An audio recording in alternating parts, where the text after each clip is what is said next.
SLBC సొరంగంలో ప్రమాదం జరిగి నెల దాటినా చిక్కుకున్న ఒకరు మినహా మిగిలిన వారి ఆచూకీ దొరకలేదు.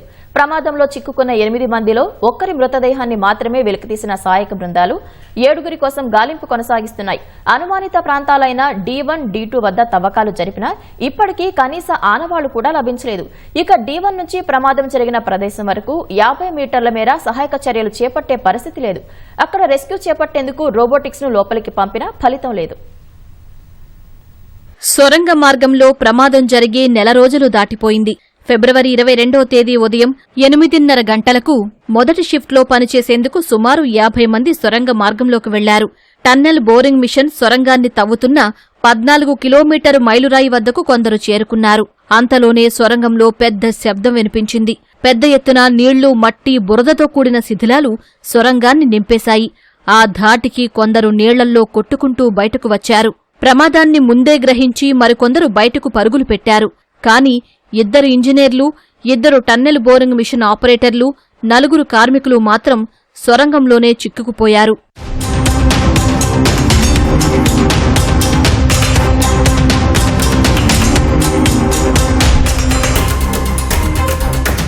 సొరంగంలో చిక్కుకున్న వారిని బయటకు తీసేందుకు ఎన్డీఆర్ఎఫ్, ఎస్డీఆర్ఎఫ్, హైడ్రా, సింగరేణి, విపత్తు నిర్వహణ బృందాలు, ర్యాట్ హోల్ మైనర్లు, railway, army, navy, NGRI, Geological Survey of India, all India robotics association ఇలా సుమారు 17 ఏజెన్సీలకు చెందిన బృందాలు 30 రోజుల పాటు శ్రమించారు.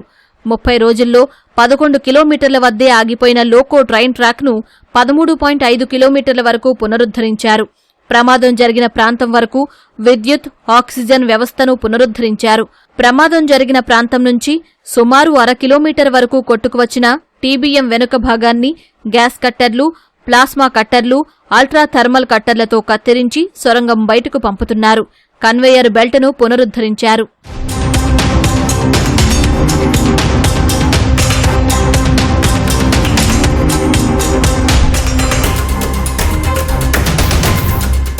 నెల రోజులు శ్రమించినా 7 జాడ ఇంకా చిక్కలేదు.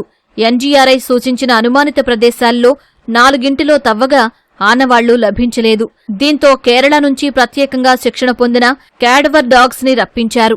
ఆ జాగిలాలు సూచించిన D1, D2 ప్రాంతాల్లో తవ్వకాలు జరపగా D2 వద్ద tunnel boring machine operator Gurpreet Singh మృతదేహం లభ్యమైంది. పార్థివ దేహాన్ని పంజాబ్లోని కుటుంబ సభ్యులకు అప్పగించిన రాష్ట్ర ప్రభుత్వం 25 లక్షల ఎక్స్గ్రేషియా అందించింది. ఆ తర్వాత 15 రోజుల పాటు ముమ్మరంగా తవ్వకాలు జరిపినా 7 జాడ మాత్రం ఇప్పటికీ చిక్కలేదు. ప్రస్తుతం D2 నుంచి D1 వరకు తవ్వకాలు పూర్తి చేశారు. D1 నుంచి ప్రమాదం జరిగిన ప్రాంతం వరకు 50 మీటర్ల మేర సహాయక చర్యలు చేపట్టే పరిస్థితి లేదు. అక్కడ మట్టిని తవ్వేందుకు రోబోటిక్స్ ను తెప్పించినా ఇప్పటి వరకు అవి పని ప్రారంభించనే లేదు. ప్రస్తుతం D2 వద్ద లోపలికి వెళ్లకుండా ఫెన్సింగ్ ఏర్పాటు చేశారు.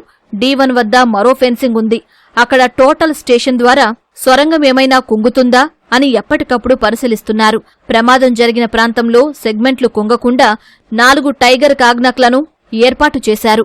ప్రస్తుతం డీవాటరింగ్, శిథిలాలు, మట్టి తరలింపు, టీబీఎం అవశేషాల తరలింపు ప్రక్రియ ముమ్మరంగా సాగుతోంది. సీఎం రేవంత్ రెడ్డి ఆదేశాల మేరకు సహాయక చర్యలు మరింత వేగవంతం కానున్నాయి. సొరంగంలో మట్టి స్వభావం, ప్రత్యామ్నాయ మార్గాల అన్వేషణకు NGRI, Geological Survey of India అధ్యయనం చేయనున్నాయి. నెల రోజులు గడిచిపోయినా ఇప్పటికీ 7 జాడ, కనీసం ఆనవాళ్లు కూడా కనిపించకపోవడం అందరినీ ఆందోళనకు గురిచేస్తోంది. ఎన్ని రోజులు ఇంకా సహాయక చర్యలు చేపట్టాలో తెలియని పరిస్థితి నెలకొంది.